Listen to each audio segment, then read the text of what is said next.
Est-ce que les échecs, ça te rend plus intelligent ou juste fou? Les échecs, c'est un jeu qui traîne dans ton salon depuis des années et que ton grand-père te propose souvent de jouer alors que tu sais pertinemment qu'il va te rouler dessus en 5 minutes. C'est aussi un jeu, selon internet, qui transforme un simple humain en une machine de guerre du cerveau. Sauf que la vraie vie, c'est surtout un moyen de se sentir nul et humilié. Mais alors les échecs? C'est un jeu de génie ou un cauchemar sous forme de 64 cases? On nous dit que ça développe logique, patience et stratégie, mais pourquoi alors des mecs comme Magnus Carlsen peuvent gagner en jouant littéralement les yeux fermés pendant que nous on galère à ne pas sacrifier notre dame au deuxième coup? C'est pas vraiment pour les intellos. Dans l'imaginaire collectif, c'est le sport du cerveau surhumain. On imagine des mecs avec un QI de 200 qui calculent 20 coups à l'avance ce qui va se passer. Et on se demande pourquoi notre cavalier bouge en L. Mais la vérité, c'est que les échecs, c'est aussi le terrain de jeu des plus grands débiles stratégiques. Entre les parties en mode blitz, où les joueurs jouent plus vite que leur ombre et sacrifient toutes leurs pièces en espérant un miracle, on est loin de la pure réflexion intellectuelle. D'ailleurs, parlons-en des mauvais joueurs, ceux qui tentent d'improviser un gambit de la rue et se font torcher en 3 coups, ceux qui se prennent pour Kasparov après avoir gagné une partie contre un bot en facile, ou encore ces joueurs qui refusent d'accepter qu'ils ont perdu et qui continuent la partie avec un roi solitaire en espérant un bug. Les échecs, en 2025. C'était déjà un jeu de tryhard, mais depuis l'explosion du jeu en ligne, c'est devenu un champ de bataille numérique. Les bots sont cheatés, les parties en bullet où t'as même pas le temps de cligner des yeux, et la triche qui devient un vrai fléau, merci le fameux scandale du vibreur. Jouer aujourd'hui, c'est comme essayer de traverser une autoroute en trottinette. Mais le pire, c'est le phénomène des speedrunners. Ces mecs qui tentent de perdre le plus vite possible en jouant les pires coups de l'histoire du jeu, transformant un sport cérébral en un délire absurde. Et d'ailleurs, pourquoi est-ce que certains joueurs professionnels finissent littéralement en sueur après une partie? On parle d'un jeu de plateau, pas d'un marathon. Pourtant, ils vivent ça comme un combat de boxe. Alors, est-ce que c'est vraiment un jeu de génie? Au final, c'est un peu comme Dark Souls, mais en jeu de société. Tout le monde pense que c'est réservé aux élites, mais en vrai c'est surtout un jeu de tryhard, où tout le monde galère, et un coup t'es un génie, et un coup t'es une fraude, et un coup tu mates ton adversaire en 4 mouvements, et le lendemain un gamin de 8 ans te pulvérise en 30 secondes avec une ouverture que t'as jamais vue de ta vie. Et pourtant, on y retourne, toujours. Parce que même si tu perds, même si tu passes plus de temps à comprendre pourquoi tu viens de perdre qu'à jouer à ce petit truc addictif, le moment où pour la première fois tu sors un coup brillant et ton adversaire rage quitte, ce moment où tu réalises que peut-être après tout t'es pas si nul. Alors les échecs, c'est un jeu de génie, c'est un jeu de masochiste et c'est une enfer sur 64 cases. C'est un jeu incroyable. Moi j'ai joué toute ma vie depuis que je suis tout petit, je vise les 2000 Elo, espérons que je puisse vous les montrer en ligne. Les échecs, c'est vraiment le jeu qui transforme ce simple joueur en stratège ou en victime. Pourquoi tout le monde veut se mettre aux échecs en 2025? Est-ce que c'est vraiment un jeu de génie ou juste un champ de bataille pour tryharders et pour rageux? Partie en ligne, tout le monde triche, défaite humiliante, ouverture que personne ne comprend. On va voir ce plus grand jeu. Salut à toi, pilote en devenir. Aujourd'hui, je veux te parler de Titanfall 2. Ce jeu aurait dû éclater le game, littéralement, mais il s'est fait assassiner par son propre éditeur. C'est un FPS nerveux, des robots géants, une campagne solo qui te met des claques comme un tonton en colère. Accroche-toi, on décolle. Je vais commencer par te parler de ce gameplay, qui te rend vraiment surhumain. Dans Titanfall 2, t'es pas juste un soldat lambda qui rampe comme une limace sous la pluie. Tu cours sur les murs, tu glisses, tu faisais du patinage artistique avec un fusil d'assaut. Et surtout, tu peux appeler un titan du ciel pour tout éclater. Les sensations sont tellement fluides que passer à un autre FPS après, c'est vraiment comme conduire une Twingo après avoir piloté un avion de chasse. Et c'est vraiment ça, allez tester le multi. Je sais pas s'il y a encore des gens qui y jouent, mais le multi est incroyable. Et il n'y a pas que le multi, il y a aussi une campagne solo qui te brise le cœur et la mâchoire. Qui aurait cru qu'un FPS, pourtant plutôt multi, aurait une des meilleures campagnes solo jamais faites, au point que je l'ai platiné. C'est un des premiers platines que j'ai eu, je pourrais vous en parler du platine. La relation entre le pilote Jack Cooper et son titan BT-7274, c'est du Iron Giant version badass. Les missions, elles partent dans tous les sens. Voyage temporel, puzzle de plateforme, infiltration, les bastons de robots titanesques qui te font sentir comme dans Pacific Rim, c'est exactement ça. La mission, cause et effet. Un bijou du level design qui te fait sentir comme un roi du monde, un platine hyper accessible, le jeu est vraiment cool. Pourtant, le problème, c'est le multi. C'est un joyau qui a été boudé par les dieux du marketing comme le sont mes vidéos. Le multi, c'est l'apogée du fun. Tu te bats à l'échelle humaine, tu grimpes sur les titans adverses pour les démonter à la main, et dès que tu invoques le tien, la partie elle change complètement de dimension. Ça n'a rien à voir au moment où tu tues les titans et au moment où tu es le titan. Ça change vraiment tout. Le problème, IA il l'a lâché. Entre Battlefield 1 et Call of Duty, le jeu n'a jamais eu la lumière qu'il méritait. Pourquoi faut absolument y jouer aujourd'hui? Même si des années après, parce que ça fait déjà un petit bout de temps, Titanfall 2 ça reste un bijou intemporel. Les serveurs sont encore vivants, et ouais un petit peu, et le feeling est toujours aussi incroyable. C'est le genre de jeu qui te rappelle pourquoi tu kiffes les FPS. Pour les moments de pure adrénaline, les instants épiques que seuls les titans qui se mettent des mandales peuvent offrir. Ça fait un peu, on est un peu sur le jeu Apex, mais avec des titans en plus, et des grappins, et ça change vraiment tout. C'est génial. Pour résumer un peu, qu'est-ce que je voulais vous dire avec tout ça, le résumé.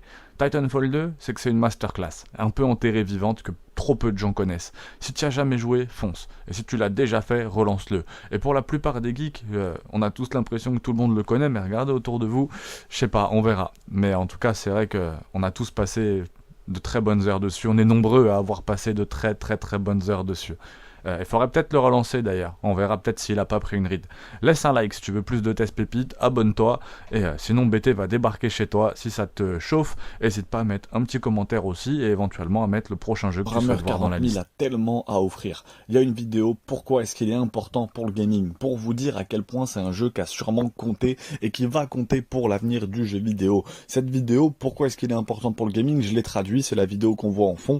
Malheureusement, elle est vraiment imparfaite. Je suis désolé pour ça, j'espère quand même qu'elle pourra vous satisfaire.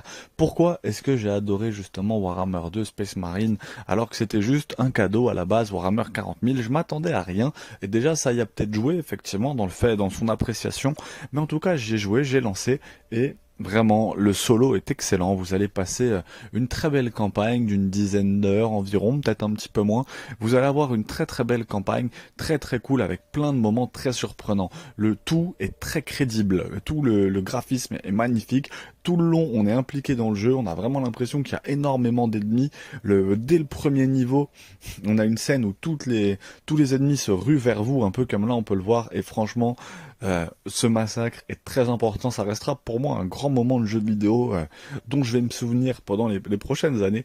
Donc juste pour ça, je vous invite à le lancer et à le saigner en solo, à saigner la campagne. Et en plus de ça, la petite cerise vraiment sur le gâteau de ce jeu vidéo, c'est qu'on a un multi qui est vraiment incroyable, qui m'a rappelé vraiment le plaisir que je pouvais prendre sur des multis quand j'avais 15 ans à l'époque, sur des Modern Warfare 2 ou des choses comme ça. Le multi, vraiment une pure source de plaisir de A à Z, tout simplement. Les classes sont vraiment différentes, ça change vraiment le gameplay. En passant d'une classe à l'autre, on a des classes beaucoup plus défensives, des classes aériennes, des classes beaucoup plus soutien, des classes beaucoup plus agressives. Chaque classe est vraiment unique et mériterait que je fasse une vidéo pour vous parler de chaque classe du multijoueur. D'ailleurs, ça me donne justement une idée de vidéo où je vous présenterai chaque classe du multijoueur justement lors d'une game que j'effectuerai sur la PS5. Donc si vous voulez la voir le plus vite possible, faut vous abonner, mettre des pouces bleus et me le rappeler en commentaire parce que je risque de l'oublier. En tout cas, Space Marine 40 000, c'est vraiment un excellent jeu que je vous conseille à tous, aussi bien pour ce côté solo en plus que vous pouvez faire en coop. C'est-à-dire que toute la campagne, je l'ai faite en solo, mais je pense que si vous la faites en coop, vous prendrez encore plus de plaisir et ça serait mérité parce que c'est un excellent jeu. Et pareil pour le multi qui manque un petit peu de map quand même, ça serait le reproche qu'on pourrait lui faire. Mais je pense que c'est quelque chose qui va être rajouté de toute façon à l'avenir. Le tout est très cohérent, vous voyez, la campagne est magnifique. DBD, c'est l'expérience sociale ultime. Tu as 4 potes, un tueur et une seule certitude. Quelqu'un va rage quit. Ce jeu, c'est un mélange parfait entre une partie de cache-cache flippante et un jeu de société où tout le monde triche. L'objectif, réparer des générateurs dans le noir, pendant que le tueur te fait une séance d'ostéopathie à coups de machette. C'est vraiment fun. Parlons des survivants. Tu crois que tu vas vivre des moments héroïques? Non, tu vas souvent hurler à tes potes « Pourquoi tu ne me décroches pas du crochet ?» pendant qu'ils réparent un générateur à l'autre bout de la carte. Et les perks, les perks, ces compétences soi-disant stratégiques. En vrai, c'est juste une excuse pour que tu continues à perdre, mais avec style. Et les tueurs, là c'est un festival. Freddy Krueger, Michael Myers, même le démon Gorgon. Tu penses que ça va être terrifiant, donc celui de Stranger Things, hein. Mais en vrai, la moitié des tueurs passent leur temps à camper le crochet comme des parents toxiques qui refusent de lâcher prise. Et n'oublions pas, le matchmaking, ce chef-d'œuvre d'algorithme. Tu es soit un dieu parmi les noobs, soit une proie dans un lobby de tueurs psychopathes classés. Mais ce qui rend vraiment Dead by Daylight génial, DBD, c'est qu'il transforme l'horreur en comédie.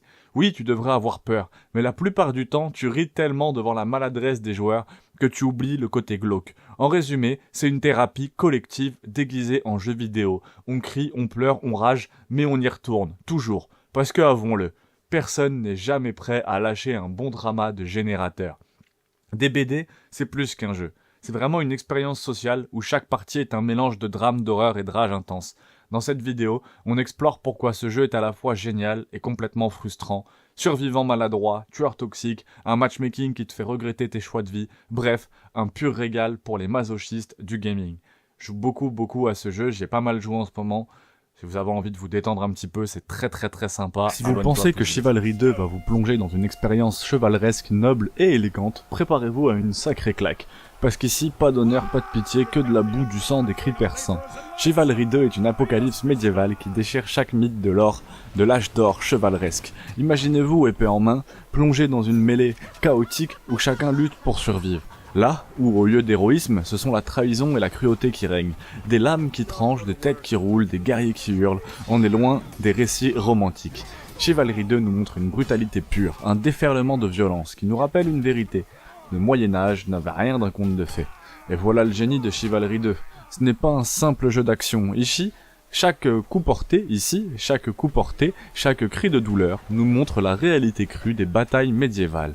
Oubliez la gloire, ce jeu fait voler en éclats l'image idéalisée du chevalier. Si on est là, c'est pour se battre, ce n'est pas pour l'honneur mais pour survivre, coûte que coûte. Alors, Chivalry 2, un chef-d'œuvre de l'authenticité historique ou simplement un massacre déguisé en jeu? Vous vous ferez votre propre opinion. Mais une chose est sûre, une fois que vous plongez dans l'arène, il n'y a pas de retour en arrière. a fait bien plus que secouer le monde des Battle Royale. Il a redéfini ce qu'on attend d'un jeu compétitif, transformant chaque match en une expérience de haute intensité. Pourquoi? Parce qu'ici, chaque seconde compte, chaque légende a un rôle crucial et chaque décision peut mener à la victoire. Ou à la défaite. Le choix des personnages est une force d'Apex. Contrairement au Battle Royale traditionnel, ici tu choisis parmi une gamme de personnages, chacun doté de compétences uniques. L'utilisation stratégique des compétences de chaque légende peut renverser le cours d'une bataille, rendant chaque partie unique. Tu as Waste qui peut se téléporter, Bloodhound qui traque les ennemis ou encore Gibraltar avec son bouclier. Chaque combinaison change la dynamique du jeu, offrant des possibilités infinies pour les plus stratégiques, mais Apex n'est pas qu'une question de personnages. C'est aussi une expérience de combat incroyablement fluide, avec son système de déplacement rapide, gunplay réactif et ses options de mobilité comme les tyroliennes et les glissades. Apex est fait pour les joueurs qui aiment l'action pure et les mouvements tactiques. C'est un jeu qui récompense la précision, la réactivité et surtout le travail d'équipe. Et puis, il y a la carte, toujours en évolution. Respawn Entertainment a su garder l'intérêt de la communauté en proposant des mises à jour régulières, des changements de cartes et des événements spéciaux. Apex Legends ne reste jamais statique, il évolue avec ses joueurs. Cela signifie qu'à chaque saison, de nouvelles stratégies, de nouveaux personnages, nouvelles façons de jouer qui voient le jour. L'ennemi n'est tout simplement pas une option. Alors, que tu sois là pour le plaisir ou pour la compétition, Apex Legends te prend au tripes, te pousse à te dépasser, te rend accro à chaque élimination. C'est pas qu'un Battle Royale, c'est le Battle Royale qui pourrait bien devenir la référence ultime. Prêt à rejoindre l'arène, garde à l'esprit que l'élite des joueurs t'attend et te feront aucun cadeau.